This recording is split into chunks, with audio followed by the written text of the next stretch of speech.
Wakazi wa miji ya Nairobi, Nakuru na Naivasha sasa wana kila sababu ya kutabasamu baada ya kituo cha Maela kilichoko takriban kilomita 40 kutoka mjini Naivasha kuzinduliwa rasmi kama kapu kuu la wakazi wa maeneo hayo. Zaidi ya 50% ya viazi na mahindi yanayotumika katika kaunti hizo hutoka katika kituo hicho kinachopakana na kituo kingine kilichoko Narok. Lakini wakulima hawana cha kujivunia, huku mazao yao wakati mwingi yakienda hasara au hata kuwapa faida kidogo mno kila mwaka kutokana na ubovu wa miundombinu sawa na mvua kubwa kila zinaponyesha.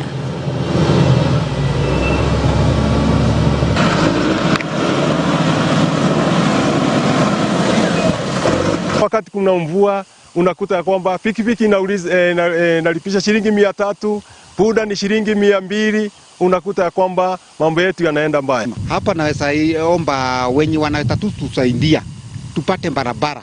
Chakula yetu tunalimanga na inakuwa mzuri, lakini shinda iko ya nini ya barabara ndio shinda sana. Tugeukie mazingira kidogo, na ni kuwa shirika la misitu nchini limekubali kukata takriban miti 144 ya kima cha shilingi milioni 10 katika msitu wa Njukeine ili kutoa nafasi kwa ujenzi wa barabara ya kilomita 54 ya Pai Kimunye. Awali kulikuwa na mzozo kati ya shirika la misitu na wanakandarasi wa Kichina wanaofanya kazi hapo, ambao walikuwa wameanza kuharibu msitu huo bila ilani.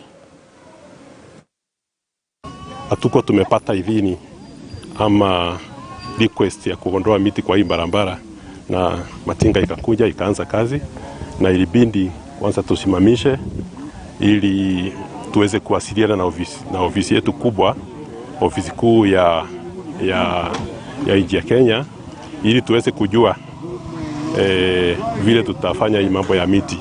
Juu mnajua mazingira ni kitu ambacho tunatia maanani sana, na miti haiwezi ondolewa. Hii miti ni ya serikali. Tumeanza kazi ya kuweka culverts ili maji ipite katikati ya hiyo culverts na iende pande zile zingine.